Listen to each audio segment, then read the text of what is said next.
எல்லாராலையும் உற்று நோக்கப்பட்ட ஒரு மாநிலமா ஆந்திர பிரதேசம் இருந்துட்டு இருக்குது. அதுவும் முக்கியமா சந்திரபாபு நாயுடு, பவன் கல்யாண். சந்திரபாபு நாயுடு பத்தி எல்லாருக்குமே தெரியும். ஆனா பவன் கல்யாண ஒரு நடிகர் அப்படிங்கறது மட்டும்தான் தமிழ்நாட்டு மக்களுக்கு தெரியும். ஆனா பவன் கல்யாண பத்தி நிறைய விஷயம் நமக்கு உண்மையிலேயே தெரியாது. இவர் இப்போ ஜனசேனா கட்சியோட தலைவரா இருந்து இன்னும் வருங்காலத்துல துணை முதல்வராகலாம் அப்படின்னு பேசப்படக்கூடிய அளவுல இன்னைக்கு மக்கள் மத்தியில அவருடைய செல்வாக்கு ரொம்பவே பெருசாவே வளர்ந்திருக்கு.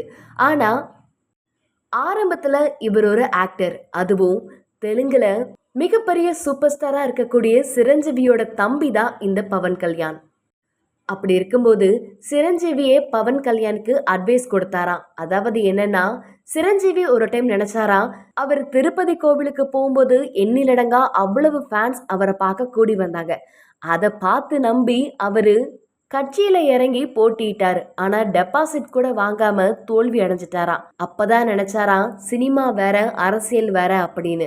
அப்படி இருக்கும் பொழுது தம்பியும் அதே களத்துல இறங்குறத பார்த்துட்டு சும்மா இருக்காம சிரஞ்சீவி, நீ இந்த மாதிரி இறங்கி கஷ்டப்பட வேண்டாம்னு சொன்னாரு.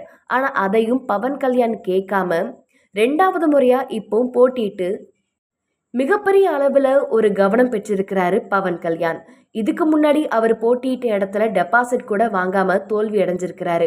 இருந்தாலும் அதுல சோர்ந்து போகாம இந்த டைமும் அவர் ட்ரை பண்ணியிருக்காரு. இதுல என்ன விஷயம்னா, தம்பி அரசியல் களத்துல இறங்கினதுக்கு அப்புறமும் ஆக்டர் சிரஞ்சீவி தன்னோட ஆதரவு எப்பவுமே தன்னோட தம்பிக்கு தான் அப்படின்னு சொன்னது மட்டும் இல்லாம தன்னுடைய சொந்த நிதியிலிருந்து 3 கோடி ரூபாயை கட்சிக்காகவும் அவர் கொடுத்திருந்தாரு. தெலுங்கு பகுதி மக்களை பொறுத்த வரைக்கும் ஆக்டர் என்டிஆருக்கு அப்புறம் எந்த ஒரு நடிகரையுமே மக்கள் அரசியல் பக்கம் கொண்டு வர நினைச்சது இல்லையா.